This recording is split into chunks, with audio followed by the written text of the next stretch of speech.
Hello नमस्कार दोस्तों, स्वागत है आपका इंस्टीट्यूट ऑफ माही सर के चैनल पर।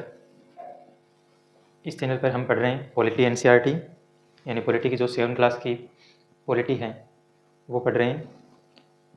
उसका जो चैप्टर है वो हम पढ़ रहे हैं 6 चैप्टर, जो है संचार माध्यमों को समझना, यानी संचार के जो माध्यम हैं इनको समझना। इनको समझेंगे हम इस चैप्टर में। इससे पहले हमने पढ़ा था औरतों ने बदली दुनिया, कि किस प्रकार से औरतों ने है वो इस दुनिया में या आज वर्तमान में बराबर अधिकार पाने के लिए किस प्रकार से उन्होंने संघर्ष किया है, उस चैप्टर का अध्ययन किया था। आज का जो चैप्टर है वो हमारा संचार पर बेस्ड है। और संचार में मैं कुछ से एग्जाम्पल आपको दूं कि आप टीवी देखते हैं, आप रेडियो सुनते हैं, आप अखबार पढ़ते हैं, आप इंटरनेट का यूज़ करते हैं।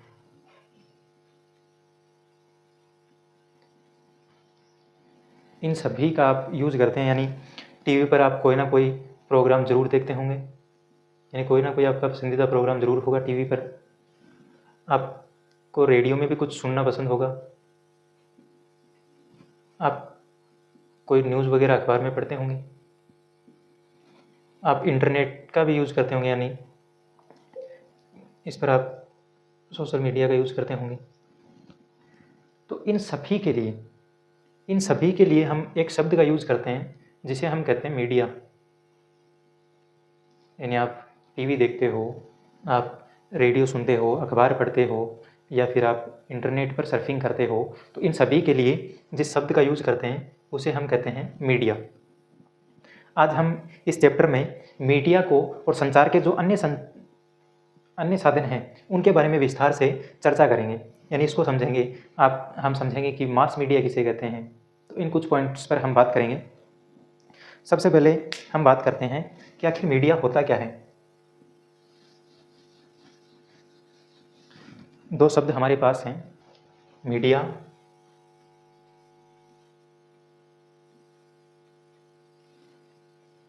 एक है मास मीडिया।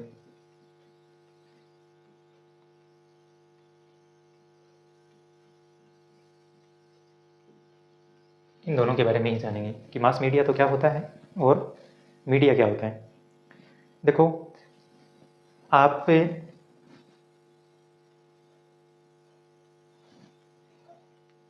आपने इंग्लिश में सुना होगा मीडियम।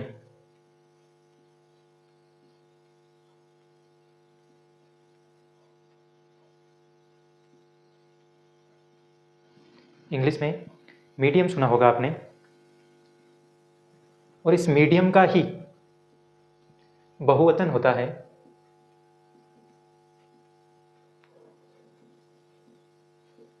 मीडिया। यानी ये जो है ये इस मीडियम का ही क्या है, बहुवचन है। मीडियम का अर्थ होता है माध्यम। मीडियम का अर्थ होता है माध्यम। जैसे हम कहते हैं कि इंग्लिश मीडियम, हिंदी मीडियम, उसी प्रकार से मीडियम का जो अर्थ होता है वो होता है माध्यम। और जो मीडिया है उसका भी जो मतलब होता है वो क्या होता है, माध्यम होता है। यानी हम जिन चीज़ों से समाज में विचारों का आदान प्रदान करते हैं, यानी जिन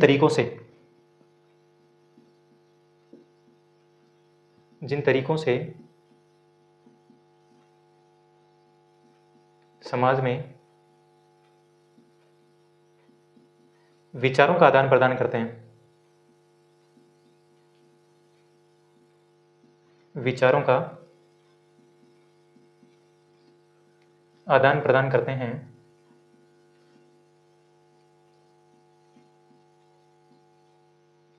उसे हम क्या कहते हैं, माध्यम कहते हैं या मीडिया कहते हैं।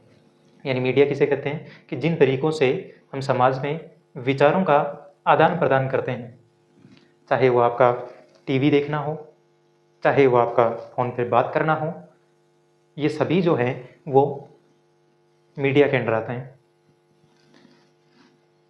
अब देखो, मीडिया का तो हमने मतलब समझ लिया कि मीडियम शब्द का बहुवचन है मीडिया, और मीडिया शब्द का अर्थ भी क्या होता है, माध्यम होता है। और वो तरीके जिनसे हम समाज में विचारों का आदान प्रदान करते हैं उसे ही हम कहते हैं मीडिया।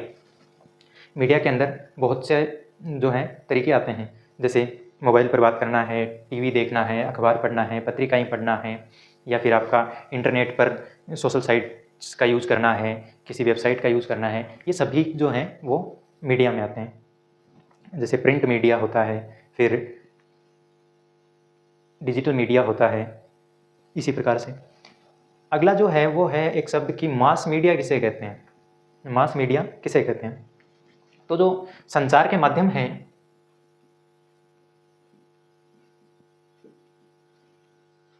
संचार के माध्यम, इन संचार के माध्यमों से जो वर्तमान समय में, यानी इन संचार माध्यमों की पहुंच है वो वर्तमान समय में लाखों लोगों तक है।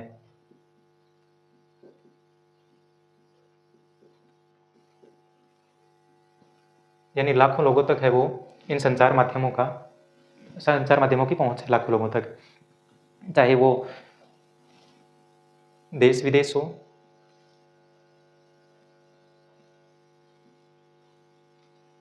समाज हो,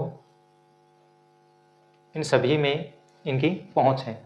यानी मीडिया की इन सब जगह पहुंच है लाखों लोगों तक। और इसी पहुंच को, यानी ये जो लाखों लोगों तक मीडिया की पहुंच है या संचार माध्यमों की पहुंच है, इसे ही जनसंचार,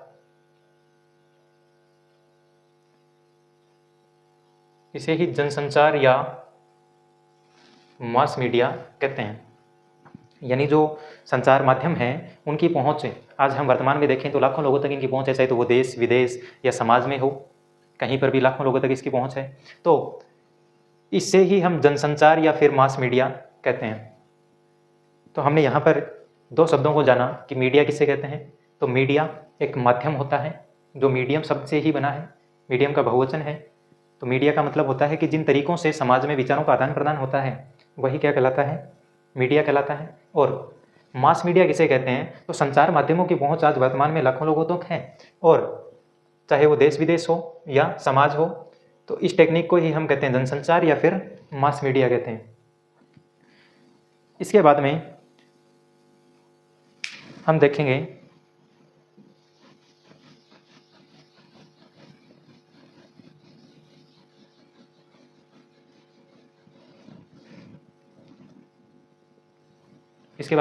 माध्यम और तकनीक। माध्यम और तकनीक।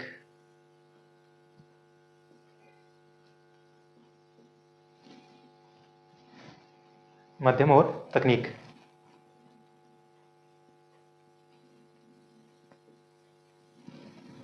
इसकी हम बात करेंगे, माध्यम और तकनीक की। अब हम देखते हैं माध्यम और तकनीक। एक शब्द है हमारे पास माध्यम। माध्यम का मतलब होता है संचार माध्यम से, यानी जो संचार के माध्यम है। वर्तमान समय में हमारे लिए ये कल्पना करना बहुत ही कठिन हो जाता है कि हम बिना संचार माध्यम के भी अपना जीवन यापन कर सकते हैं। लेकिन ये जो संचार माध्यम है, यानी इनमें अगर मैं कहूँ कि इंटरनेट और केबल टीवी,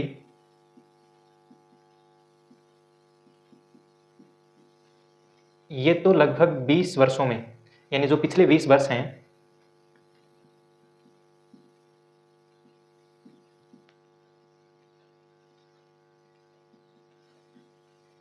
पिछले 20 वर्षों में ही प्रचलन में आए हैं।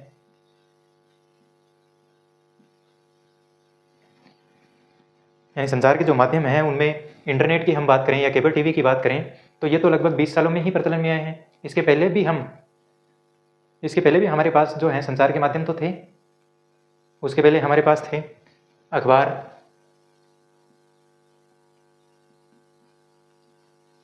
सबसे पहले तो हमारे पास यही था।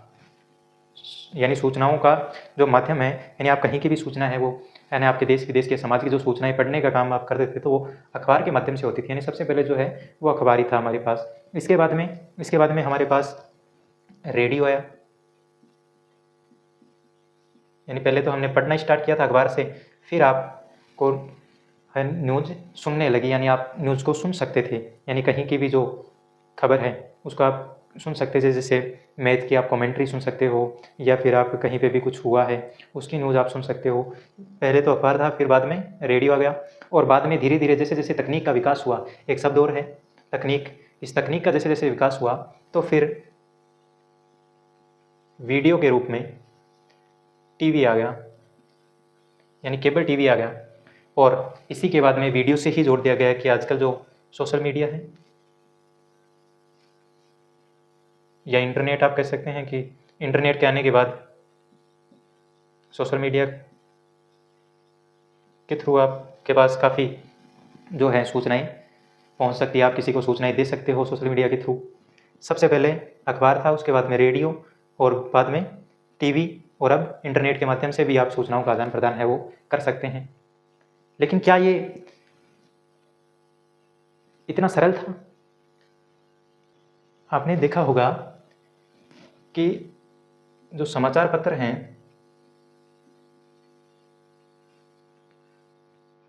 उन समाचार पत्रों में जो न्यूज़ होती है उसी न्यूज़ को हम रेडियो पर भी सुनते हैं, हम टीवी में भी देखते हैं। तो क्या ये इतना सरल है? इसके लिए एक विशिष्ट तकनीक का यूज़ किया गया है, और धीरे धीरे ये तकनीक है वो डेवलप होती जा रही है, यानी पहले भी होती आई है और आज भी ये जो मीडिया के अंदर विशेष तकनीक है, यानी जो प्रौद्योगिकी है वो लगातार परिवर्तन कर रही है, इनमें काफ़ी सारी सुधार कर रही है, ताकि इसकी वजह से हम विश्व समाज के एक सदस्य बन सकें, और काफ़ी हद तक हम विश्व समाज के सदस्य बन चुके हैं। उदाहरण के लिए अगर मैं आपको बताऊं कि जो रेडियो है, टीवी है या समाचार पत्र है, इनकी पहुंच लाखों लोगों तक है, यानी आज से कई लोग हैं वो इनके माध्यम से कहीं की भी न्यूज़ सुन सकते हैं, यानी कहीं के भी बारे में पता लगा सकते हैं कि वहाँ पर क्या चल रहा है या क्या नहीं चल रहा है। अगर मैं बात करूँ टेलीविज़न की, तो जो टेलीविज़न है, टेलीविज़न ने हमें विश्व समाज का सदस्य बना दिया है, यानी हम लोग हैं वो टेलीविज़न की वजह से अपने आप को विश्व समाज का सदस्य समझने लगे हैं, कि हम पूरे विश्व की जो है न्यूज़ देख सकते हैं। उदाहरण के लिए अगर मैं आपको बताऊं कि हम जो टेलीविज़न पे कार्टून देखते हैं,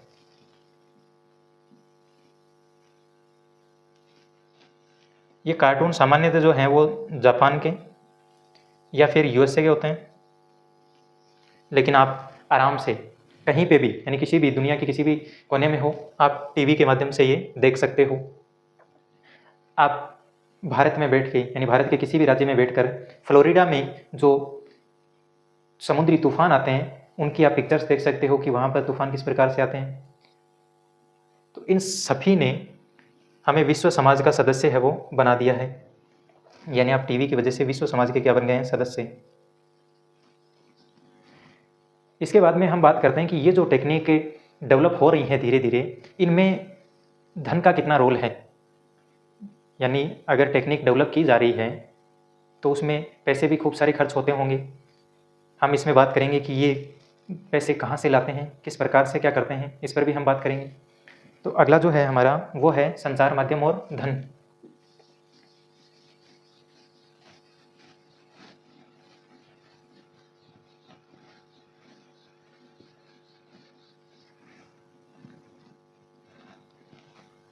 संचार माध्यम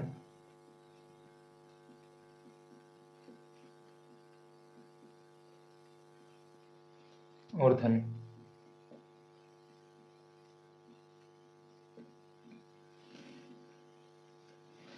इनकी हम बात करेंगे कि संचार माध्यम और धन है।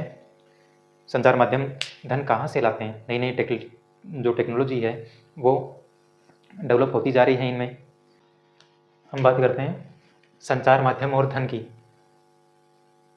जो संचार माध्यम है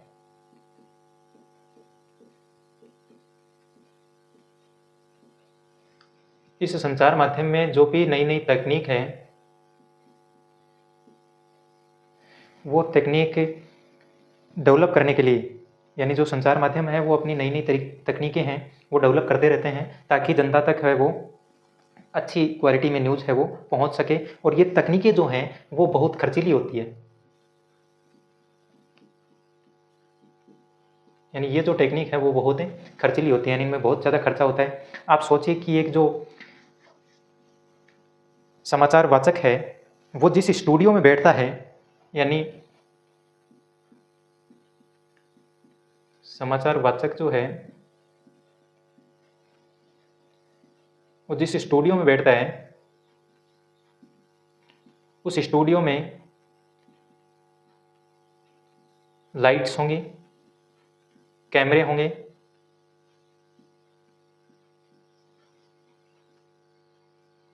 माइक होगा,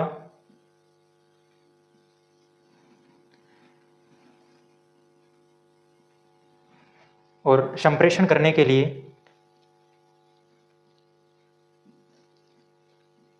अच्छी सैटेलाइट्स होंगी।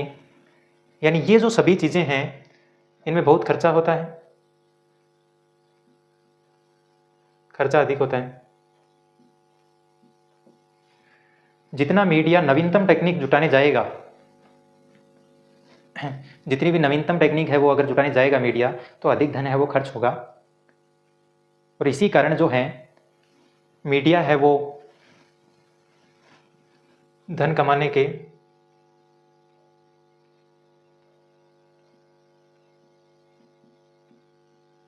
अलग अलग तरीके खोजता है।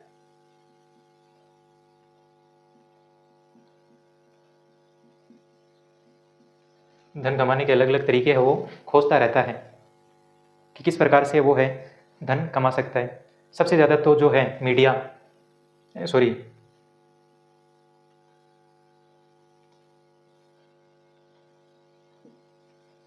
संचार माध्यम वाले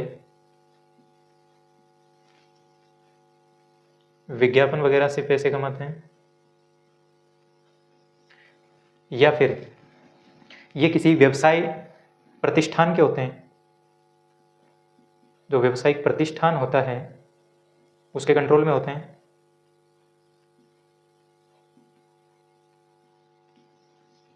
यानी किसी व्यवसायिक प्रतिष्ठान ने ही वो न्यूज़ चैनल है वो खोल रखा हो, यानी वो ही उसका मालिक हो, कोई व्यवसायिक प्रतिष्ठान। या फिर ये विज्ञापन से पैसे कमाते हैं।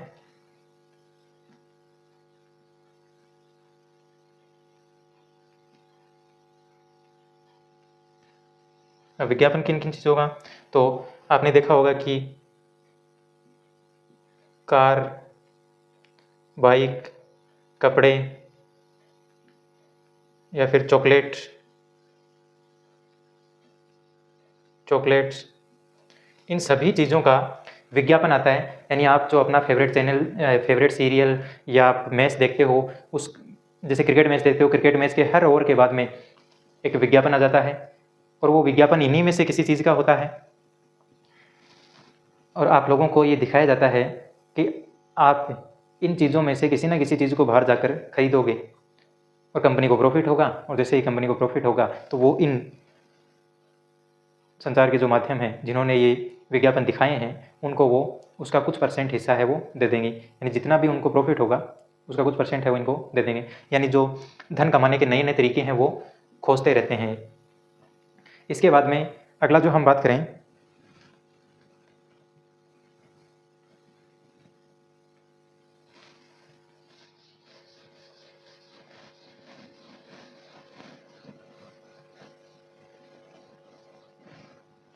वो है संचार माध्यम और लोकतंत्र।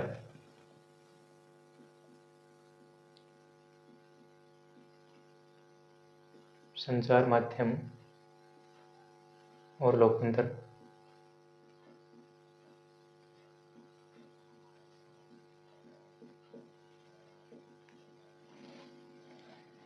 या फिर आप कह सकते हो कि डेमोक्रेसी में है वो मीडिया का क्या रोल है। तो इसी को हम समझते हैं कि डेमोक्रेसी में मीडिया क्या रोल प्ले करता है।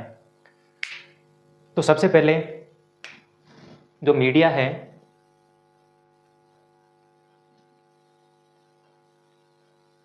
वो जनता तक न्यूज़ पहुंचाने का काम करता है। यानी जो जनता है उस तक वो न्यूज़ पहुंचाने का काम करता है। कौन कौन सी न्यूज़, चाहे तो वो लोकल न्यूज़ हो, चाहे वो नेशनल न्यूज़ हो, चाहे वो इंटरनेशनल न्यूज़ हो।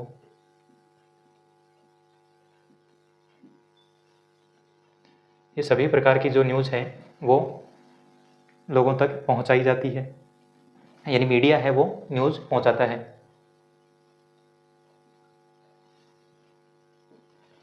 फिर मीडिया जो है वो जो भी इश्यू होते हैं या जो भी मुद्दे होते हैं उन मुद्दों पर डिस्कशन के लिए कुछ लोग हैं वो बुलाता है और उन मुद्दों पर बहस करते हैं वो। काफ़ी बार आपने देखा होगा कि किसी न्यूज़ चैनल पे 4 लोग हैं और वो आपस में किसी ना किसी मुद्दे पर बहस कर रहे हैं, तो ये डिस्कशन करते हैं। फिर मीडिया जो है वो अवेयरनेस फैलाता है, यानी जागरूकता, समाज में जागरूकता फैलाने का काम करता है, ताकि समाज या लोगों को ये पता चले कि गवर्नमेंट है वो कौन से कार्य कर रही है, कौन से कार्य नहीं कर रही है, या किसी भी चाहे कोई भी जो घटना हुई है उससे इनको जागरूक करना है, वो मीडिया का काम है। इसके बाद में ये जनता को बेस प्रोवाइड करता है। बेस प्रोवाइड करता है किसको? सिटीजन्स को। कैसा बेस प्रोवाइड करता है? तो सिटीजन्स को बेस प्रोवाइड करता है कि सरकार के कामों के बारे में जानकारी देता है कि सरकार है वो कैसा काम कर रही है, कैसा नहीं कर रही है। इसकी जो है सिटीजन्स हैं वो आलोचना कर सकते हैं, वो सब सरकार से जवाब मांग सकते हैं इसके ऊपर, यानी जो सरकार का वर्क है, जो उसकी वर्किंग है, उसको ये देख सकते हैं। इसके बाद में लोग मीडिया के ज़रिए शिकायत कर सकते हैं। अगर लोगों को लग रहा है कि सरकार का ये जो काम है या ये जो उनका फैसला है वो लोगों के हित में नहीं है, तो उसके लिए वो शिकायत कर सकते हैं या फिर आग्रह कर सकते हैं, सरकार को पत्र लिखकर आग्रह कर सकते हैं, वो रैलियाँ निकाल सकते हैं, वो हस्ताक्षर आंदोलन चला सकते हैं। इसके अलावा कैंपेन चला सकते हैं, कैंपेन के माध्यम से। इसके अलावा वो अपोज कर सकते हैं, यानी विरोध कर सकते हैं। यानी ये जो सब काम है वो मीडिया करता है लोकतंत्र में, यानी न्यूज़ देता है, चाहे वो लोकल न्यूज़ हो। लोकल न्यूज़ कौन सी? कोई भी लोकल न्यूज़, जैसे कि पिकअप ने 2 बाइक सवारों को मारी टक्कर, यहाँ से लेकर नेशनल न्यूज़ कि आज भारत और इंग्लैंड का जो T20 है वो शाम 7 बजे हैं, यानी भारत है वो सीरीज़ पर कब्जा करने के लिए उतरेगा। या फिर इंटरनेशनल न्यूज़। इंटरनेशनल कौन सी? कि चीन है वो अपने व्यवसाय को एशिया के अलावा भी और देशों में पॉपुलर करने की जो है अपना प्रयास कर रहा है, यानी उसका जो माल है वो ज़्यादा से ज़्यादा एशिया में नहीं बाकी देशों में भी एक्सपोर्ट हो, इसके लिए वो योजनाएं बना रहा है। यानी ये जो सारी चीज़ें हैं, इश्यू पर डिस्कशन करवाते हैं, फिर समाज में जागरूकता फैलाने का काम करता है, सिटीजन्स को बेस प्रोवाइड करता है कि सरकार के कामों के बारे में वो जान सकते हैं, उनकी वर्किंग देख सकते हैं, फिर शिकायत भी कर सकते हैं, कैंपेन चला सकते हैं, वो विरोध कर सकते हैं। ये जो सारा काम है वो लोकतंत्र में संचार माध्यमों का होता है। इसके बाद में हम बात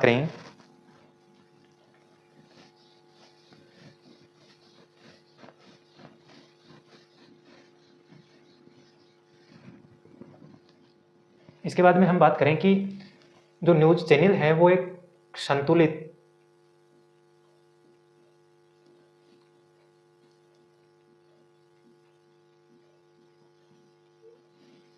रिपोर्ट है वो किस प्रकार से दिखाते हैं। यानी जो मीडिया की जो रिपोर्ट है वो संतुलित नहीं होती काफ़ी पक्षों में, और अगर हमें संतुलित रिपोर्ट चाहिए तो उसके लिए क्या क्या होना चाहिए? तो संतुलित रिपोर्ट के लिए माध्यम की स्वतंत्रता,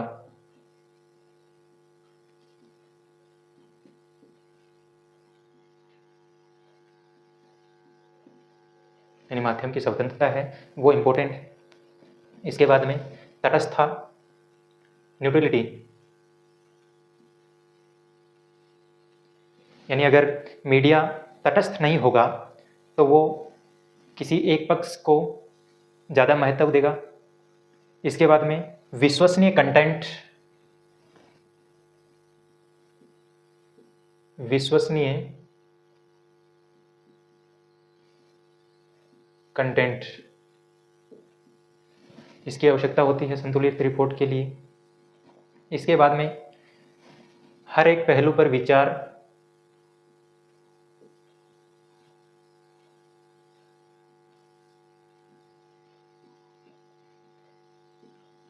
इसके लिए मैं आपको एक न्यूज़ का एग्जाम्पल दूंगा कि हर एक पहलू पर विचार है वो किस प्रकार से नहीं करते हैं।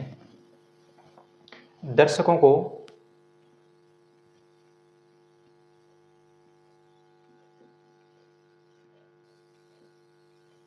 राय के लिए स्वतंत्र छोड़ना, यानी एक संतुलित रिपोर्ट अगर मीडिया देना चाहे तो उसमें ये चीज़ें होनी चाहिए।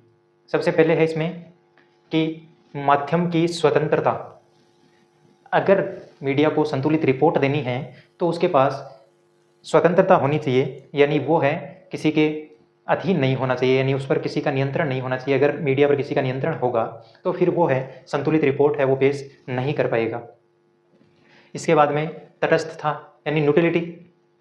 अगर मीडिया न्यूट्रल होकर किसी बात पर या किसी न्यूज़ पर तटस्थ होकर अपनी बात नहीं कह पाता तो फिर वो किसी एक पक्ष को ज़्यादा तवज्जो देगा। विश्वसनीय कंटेंट, यानी अगर मीडिया के पास विश्वसनीय कंटेंट नहीं होगा तो भी दिक्कत है। अब हम एग्जाम्पल लेते हैं कि हर एक पहलू पर विचार। आपके एनसीईआरटी के अंदर 2 न्यूज़ दी गई हैं। एक जो न्यूज़ है वो न्यूज़ है न्यूज़ ऑफ इंडिया की, यानी एक जो पेपर है वो है news of India, news of India एक तो इसकी, और एक है डेली न्यूज़।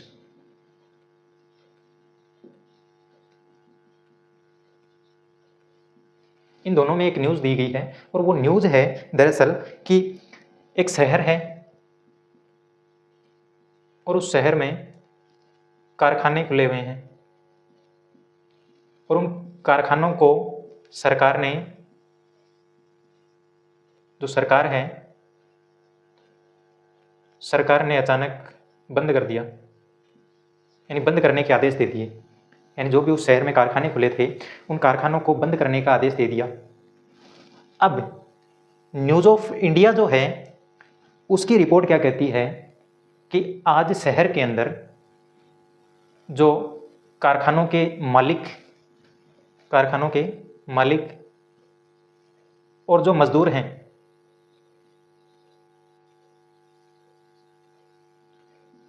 इन दोनों ने पूरे शहर को बंद कर दिया, यानी जाम लगा दिया और इनकी वजह से कई लोग हैं वो अपने काम पर नहीं पहुंच पाए। और सरकार ने ये जो कारखाने बंद किए हैं इनका कारण ये है कि शहर में प्रदूषण काफ़ी हो रहा है और उस प्रदूषण को रोकने के लिए सरकार ने ये जो कारखाने हैं वो बंद कर दिए। यानी इसमें सीधा सीधा सरकार को बेस्ट बताया जा रहा है कि सरकार है उसने अच्छा काम किया है, क्योंकि सरकार ने प्रदूषण को रोकने के लिए इन कारखानों को बंद किया है। एक बार हम भी सुनेंगे या आप भी सुनोगे तो आपके दिमाग में सीधी सीधी छवि ये बनेगी कि सरकार ने ठीक ही तो किया है कि शहर को प्रदूषण से बचाना है तो कारखानों को बंद करना पड़ेगा।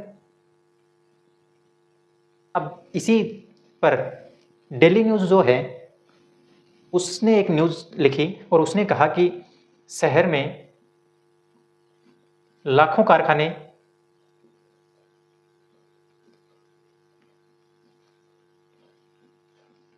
सरकार ने बंद कर दिए। जो लाखों कारखाने हैं वो सरकार ने बंद कर दिए। अच्छा, बंद कर दिए ये तो दोनों में है, लेकिन डेली न्यूज़ ये कहता है कि जैसे ही ये लाखों कारखाने बंद हुए तो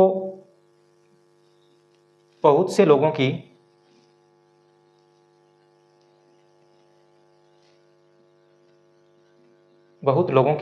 या फिर कह सकते हैं कि मजदूरों की रोजी रोटी छिन गई।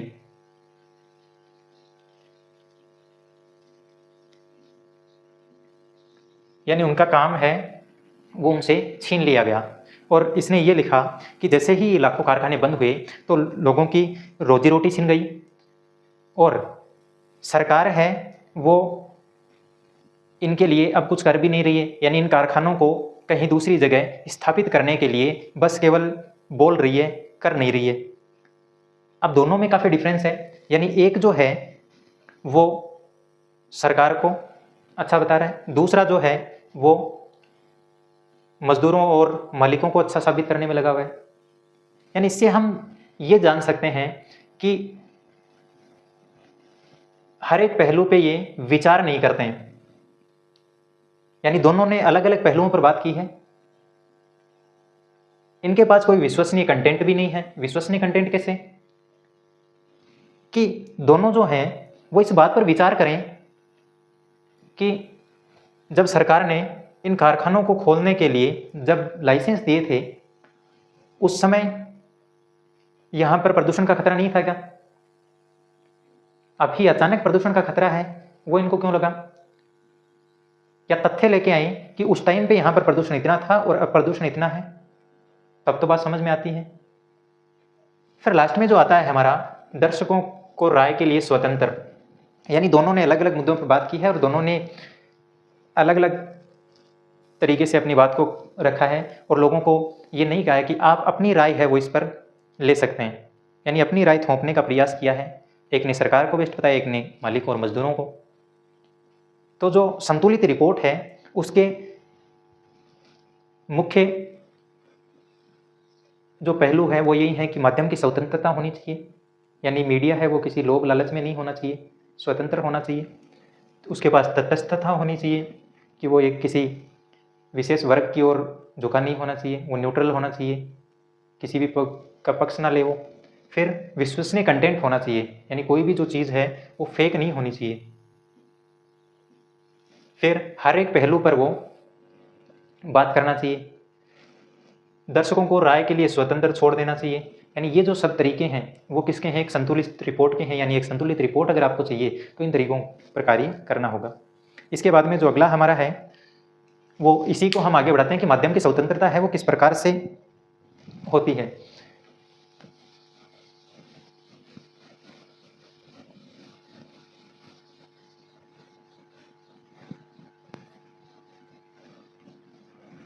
माध्यम की स्वतंत्रता,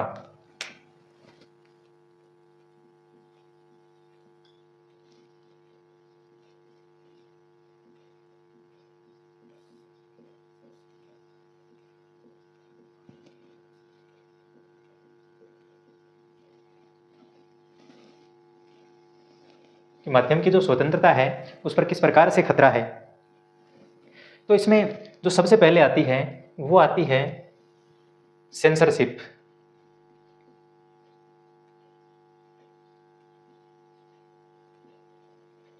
कि स्वतंत्रता पर सेंसरशिप का खतरा है। इसके बाद में दूसरा है संचार माध्यम।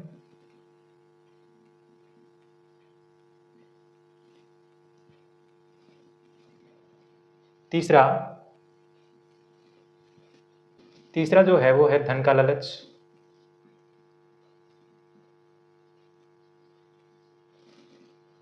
इसके बाद में विज्ञापन देने वाले।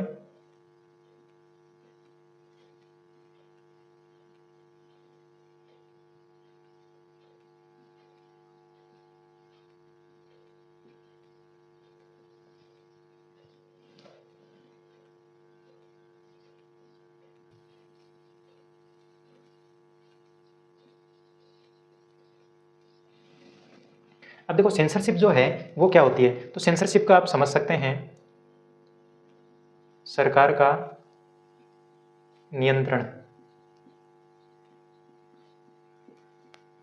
यानी अगर माध्यम पर सेंसरशिप होगी या फिर सरकार का नियंत्रण होगा, और काफ़ी चीज़ों में सरकार का नियंत्रण होता है, यानी अगर माध्यम पर सरकार का नियंत्रण होगा या सेंसरशिप होगी तो उन खास चीज़ों को जो मीडिया को जनता तक पहुंचानी चाहिए उन चीज़ों को वो दबाएंगे, यानी उनको जनता तक वो नहीं पहुंचा पाएंगे। तो सरकार का नियंत्रण है वो काफ़ी हद तक है वो इन माध्यमों पर हो जाता है।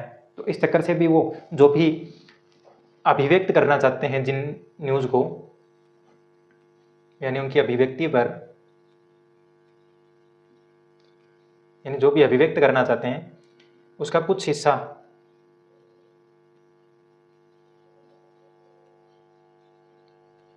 वो हम तक नहीं पहुंचा पाते। दूसरा इसका हो सकता है कि आपातकाल जैसी घटनाओं पर, आपातकाल जैसी घटनाएं, जैसे 1975 से स्वतंत्र में जो आपातकाल हुआ था उसमें सरकार का नियंत्रण था पूरी तरह मीडिया पर। इसके बाद में संचार माध्यम जो हैं वो व्यावसायिक प्रतिष्ठान जो होते हैं इनके कंट्रोल में होते हैं, यानी इनको धन की आवश्यकता होती है संचार माध्यमों को, और वो अत्यधिक जो धन है वो किसी व्यावसायिक प्रतिष्ठान है वो इनको कंट्रोल में ले लेते हैं। फिर इसके बाद में धन का लालच किस प्रकार से कि अगर मीडिया को उस माध्यम को धन का लालच होगा, यानी कि किसी प्रकार का लोभ लालच होगा, तो उसकी स्वतंत्रता है वो पूरी तरीके से छिन जाएगी। यानी जो उसको धन प्रोवाइड करेगा वो फिर उसको दबा के रखेगा। इसके बाद में विज्ञापन देने वाले, आपने देखा होगा कि आप जब भी टेलीविज़न पर कोई अपना कार्यक्रम देख रहे हैं या फिर कोई क्रिकेट मैच देख रहे हैं तो उनके बीच बीच में विज्ञापन आते हैं काफ़ी सारे।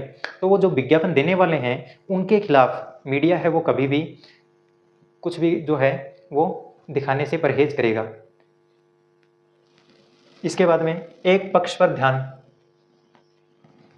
यानी मीडिया जो है वो एक पक्ष पर जो है वो ध्यान देगा, तब भी जो माध्यम की स्वतंत्रता है उस पर खतरा होगा। किस प्रकार से कि कई बार क्या होता है कि कोई एक मुद्दा होता है और उस मुद्दे में काफ़ी सारी बातें होती हैं, लेकिन उन बातों में से किसी एक बात को वो रुचिकर बना